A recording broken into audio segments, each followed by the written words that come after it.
Hello, lovely people. This is Dr. Arina Kay of the Divas That Care Network. And today I have with me the wonderful Beth Nelson, who will be talking to us about finding purpose at midlife. Beth founded Ignited Women. That already sounds wonderful. She is an inspiration and a leader for women who are ready to awaken into the fullest version of themselves at midlife and leave a meaningful impact in the world. Hello, Beth. It's so good to have you with us today. I'm so thrilled to be here. Thank you for offering to chat with me. Of course. Because as a life purpose clarity coach, confused and disengaged women in their 50s and 60s hire you to build the necessary confidence to reinvent themselves and create a life full of passion, purpose, and authenticity. That sounds fantastic. Your workshops, retreats, private coaching, and online programs have helped hundreds of women to uncover their unconscious beliefs and make lasting change to feel more vital and engaged in midlife and beyond. So I read that you have created Ignited Women in 2016 to unleash the greatly underutilized wisdom of midlife women into the world and foster a cultural shift in how they are seen and valued. This is so necessary. And as a yoga instructor, you have guided hundreds of women to a deeper quality of presence through movement and stillness. I read that you're also a licensed desire map and fire starter facilitator and a 500-hour certified yoga teacher. So Beth, can you tell us more about what is that, a licensed desire map and fire starter facilitator? It sounds fantastic. Yeah. So the desire map is a process of flipping goal setting on its head. It's a way of thinking of reaching goals by learning first how you want to feel in certain areas of your life. Because often when we're setting goals, for example, if you set a goal to lose 10 pounds, it's not really, the goal isn't really about losing the weight. It's about how are you going to feel when you do lose the weight. You're going to feel accomplished, or you're going to feel vibrant, more energetic, more aligned with who you truly are.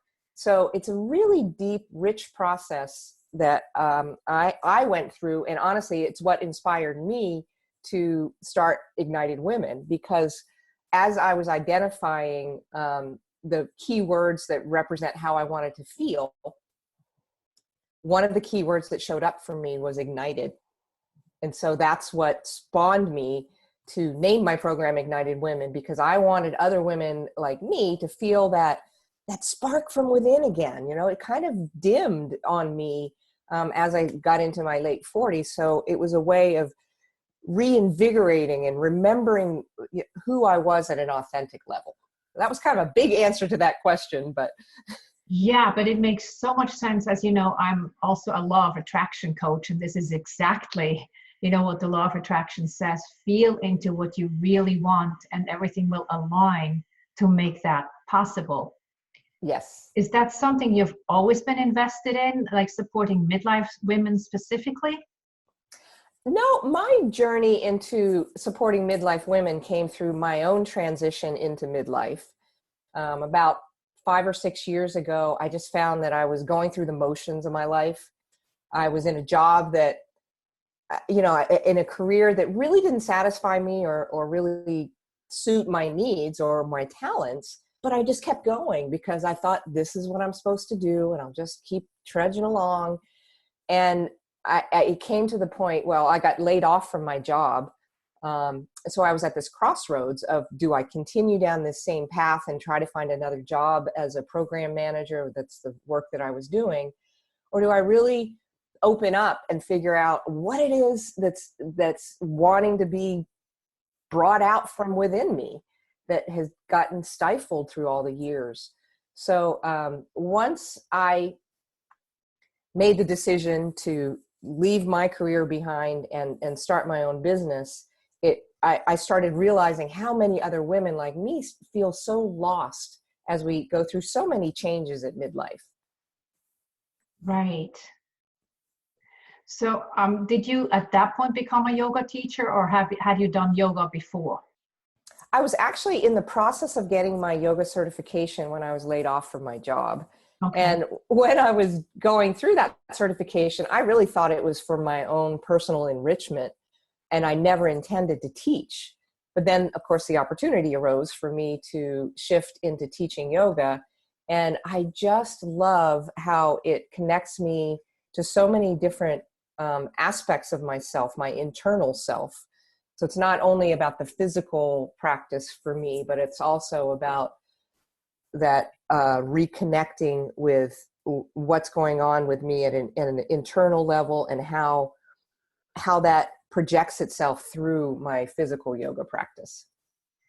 So would you say that what's going on in the internal level will also be extremely important in connecting with other people and forming relationships? Absolutely. Absolutely. Because, for me, I'm always projecting what it is. My big challenge is that I often lead first with what people are going to think about me. Being so, Don't we all? yeah. I mean, I know this is a very common one, and it's something that I work on constantly. And when I'm more aligned with who I am at a soul level, then I project out that fire. Everything. A lot of my work, as you can tell, between fire starter and ignited and sparking, and all of the words that I use are very strong because that's what I resonate with. So for me, it's about when I'm coming from a place of authenticity and standing firm in what I believe in, then that's going to be how I communicate with others. And that's going to be what the energy that I'm putting out there for others to receive. Did you have a role model in this, like for women over 50 who see themselves aging, and kind of society's always, the media, whatever, it's always about the young people. It's very rare that you see, say, actresses or whatever over 50 getting good roles and whatnot. Did you have a role model in this who could tell you, you can see the wisdom of a woman over 50 and that she can reawaken to something formidable that she had within herself all the time? Thinking first, Irina, of my family, my grandmother and my mother were big role models for me. And especially, watching my mother go through her midlife transition. She had just gone through a divorce. She divorced my father, and I moved with her.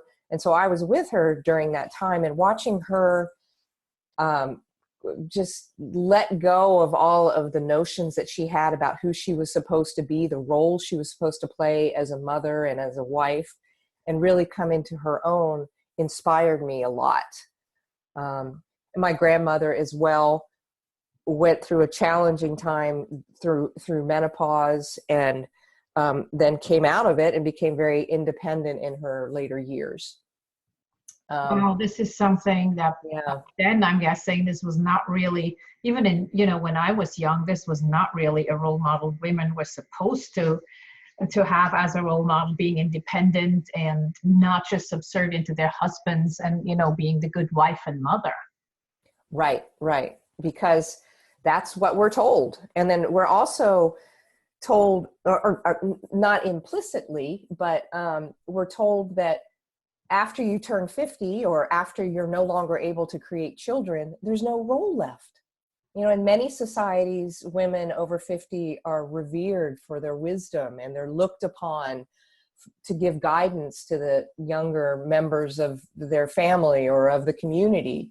And we've lost that role. And I think it's especially because the nuclear family in the American society in specific has gone away. It used to be that the grandmother would live nearby and perhaps help rear the grandchildren or have a big influence on them. And now, because of job security and many other reasons, we don't have that nuclear family, and so we don't have that.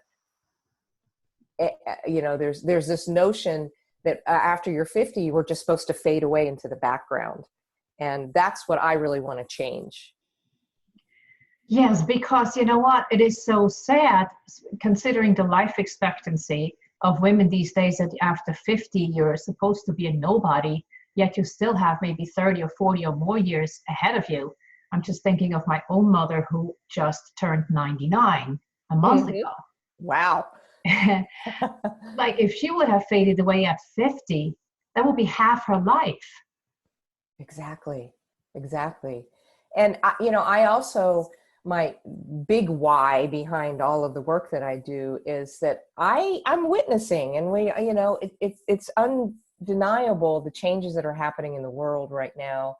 And this I don't even know how to describe it, but I just really feel like the world needs the healing that women and their wisdom can provide.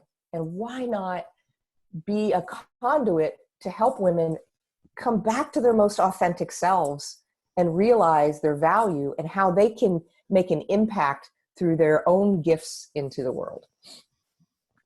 Like I said, I believe this is so needed because if you have seen, I'm guessing in your yoga practice and before whatever with friends, that this is a huge thing for women. They never see their own value. They never feel valued.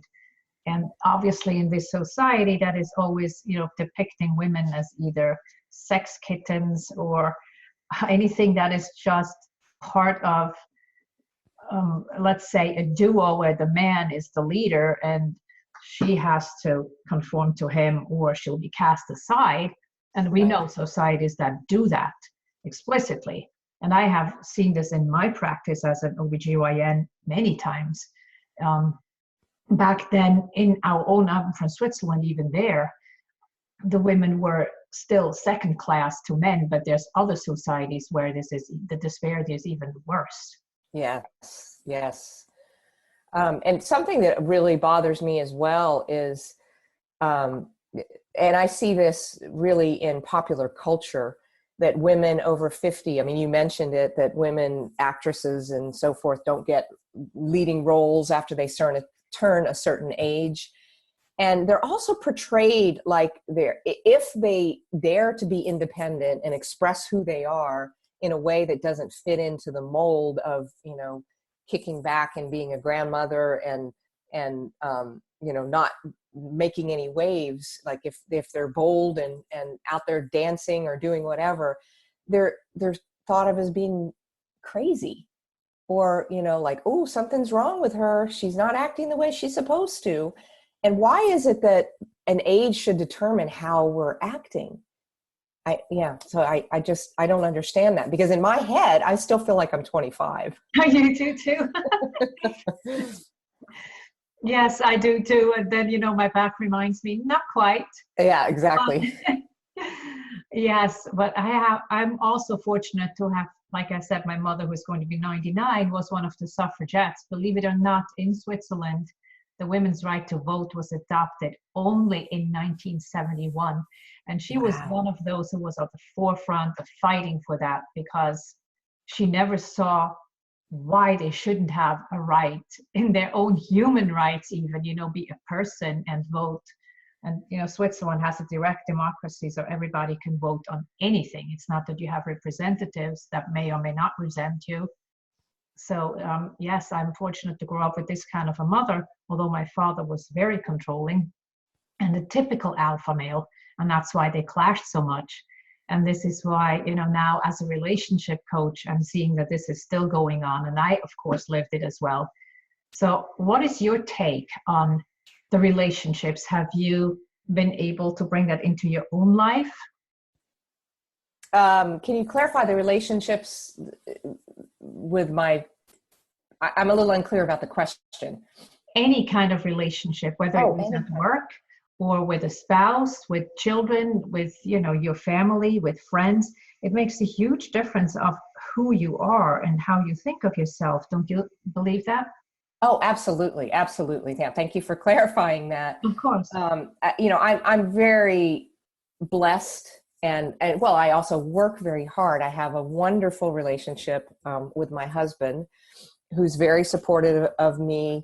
But I remember that when I was making this transition from working full time and having a regular income and beginning to build my own business, that I carried so much guilt and shame that I wasn't contributing financially at the level that I could, if I were working a job that didn't satisfy me. And so it took a long time for me to really claim and own that this is what I'm meant to do, and that he does want to support me. I kept trying to self-sabotage that by, either not having success or carelessly spending money or making decisions that didn't lead to further success in my business. And I think it was a way of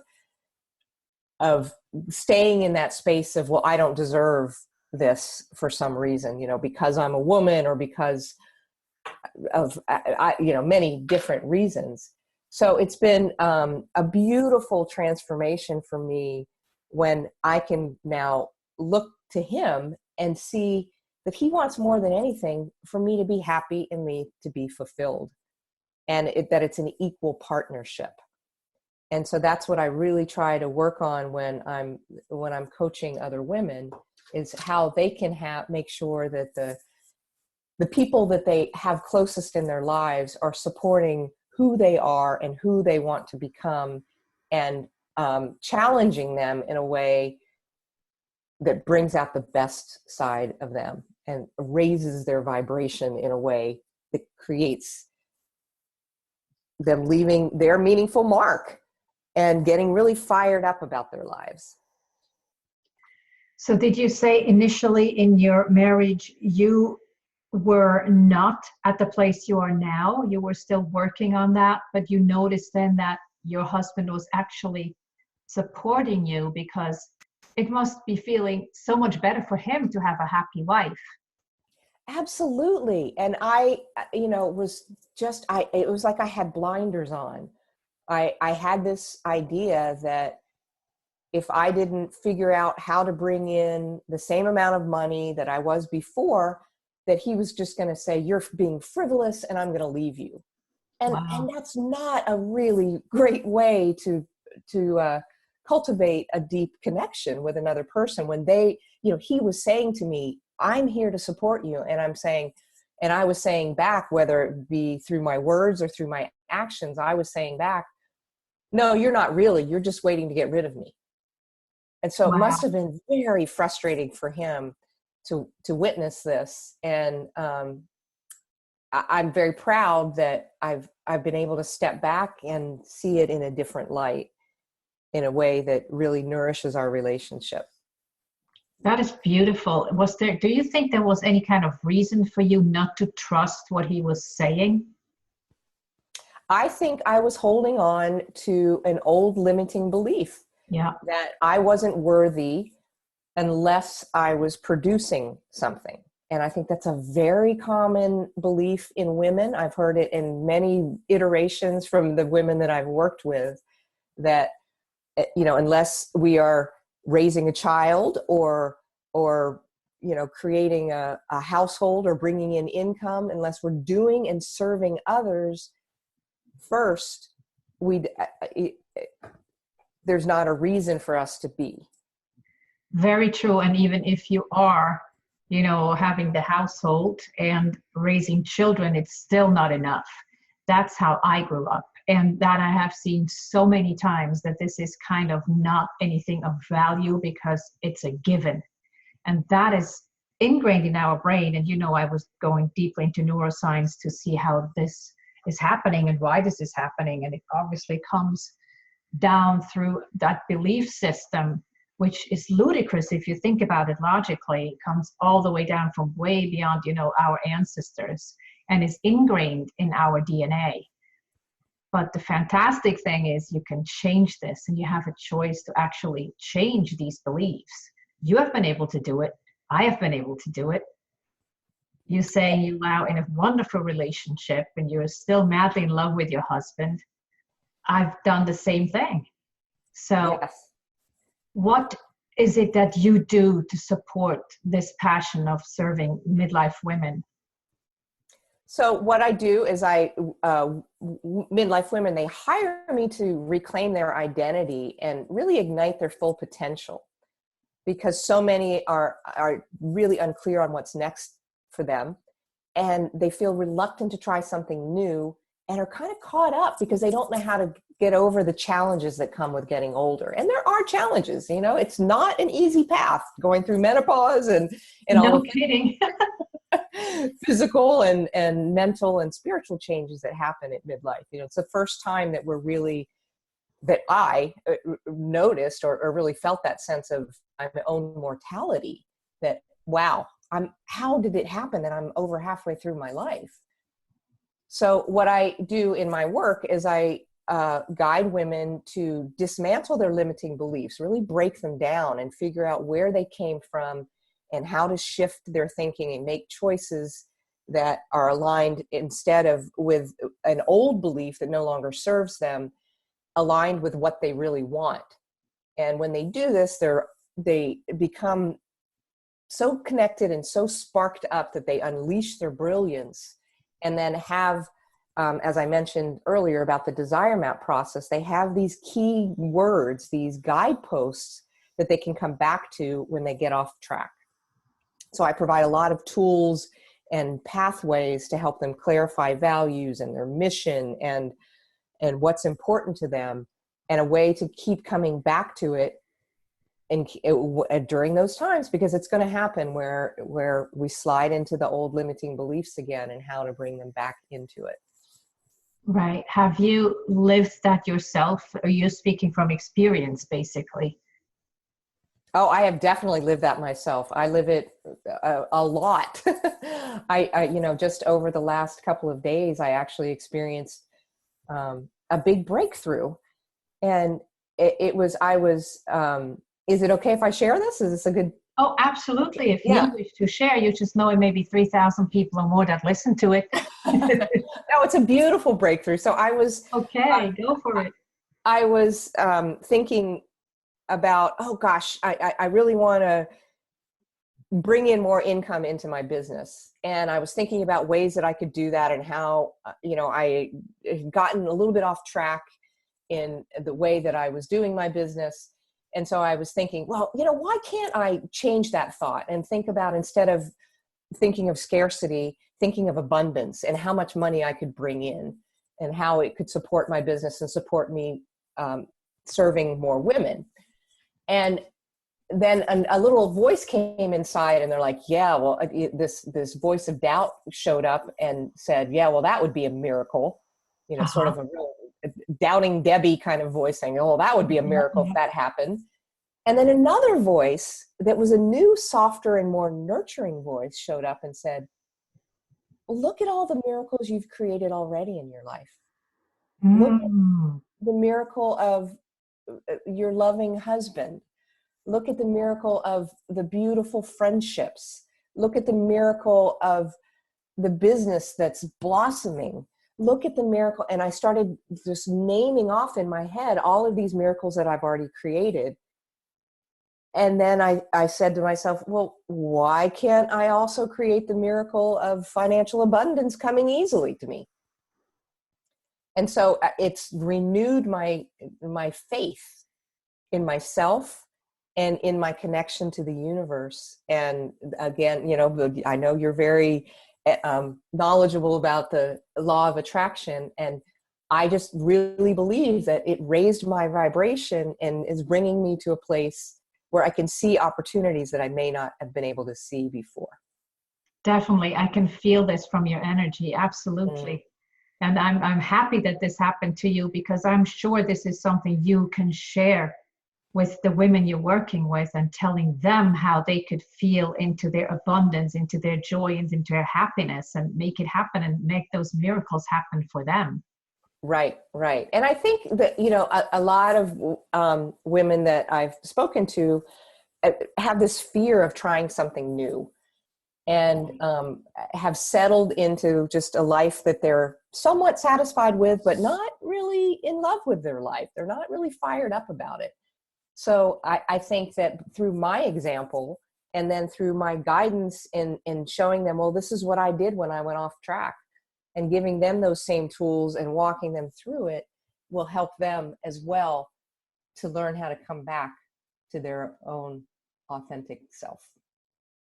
Exactly, because obviously you must know this too, our brain is the one, who tries to keep us small, who tries to keep us in the safe zone, into where it might be uncomfortable, yet still comfortable because it's known, and you know how to deal with the uncomfort of maybe a blah life or a blah marriage. And you would have to reach to get a little bit out of that comfort zone to go into joy and happiness. And then these other, the angel, the devil on the shoulder, then the devil comes in saying like, well, but do you really believe you can do this? Do you really think you're good enough? Do you really think you can deserve that? And all these kind of things that keep us small and keep us from reaching. This is our brain, and that's the way it was conditioned. But we have learned now that the brain has plasticity. It can be changed. And so we need people like you to coach women through that and show them the way. Now, can I ask you, Beth, how are you doing this? What are you doing? You have group programs, or do you do one-on-one coaching? I know you're a yoga teacher. Do you infuse your yoga with these beliefs and ideas and new ways of looking at life? Yes. So I currently do a lot of one-on-one coaching. I'm going to be launching a group online program called Ignite Your Purpose, Reveal Your Path. And that's going to be coming this spring. Beautiful. I do some local workshops in Northern California. I'm kind of looking at the idea of doing another retreat. I haven't done a retreat in a couple of years because there's so much power when I bring women together, whether it be in an online forum or in a retreat setting where you let go of all of the distractions and really get down to what's most important to you and feel nurtured and supported by other women. Very true. The community and the connection is the one thing that I always, when I'm going, to the conferences or retreats, whatever, it's the one thing that I always felt is fueling me the most. I agree. It's so beautiful to witness women. By the end of a retreat or a workshop, I notice that I'm stepping back and the women are coming forth and supporting each other rather than me being the one leading them. And that's such a beautiful thing to witness.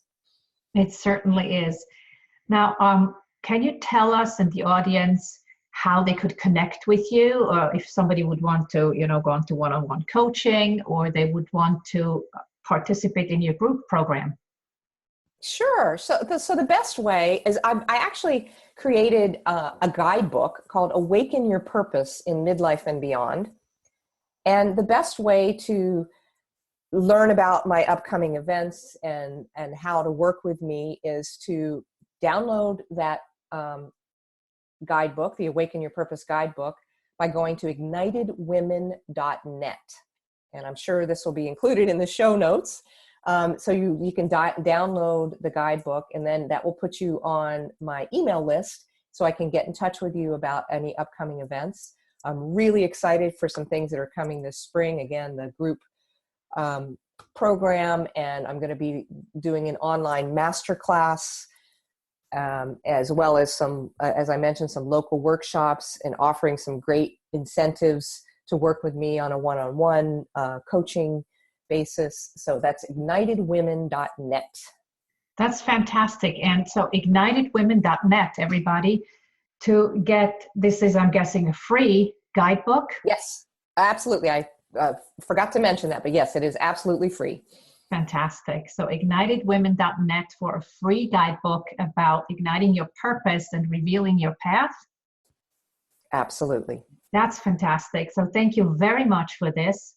And thank you so much for coming onto this show today. It was my pleasure. It was great to chat with you, and I really love the work that you're up to in the world. Well, likewise, Beth, and we know how important that is for the women of this world to awaken to their purpose and awaken to their magnificence, and knowing that this will benefit future generations. This is how our daughters should feel when they grow up. Absolutely. Absolutely. Well, thank you so much.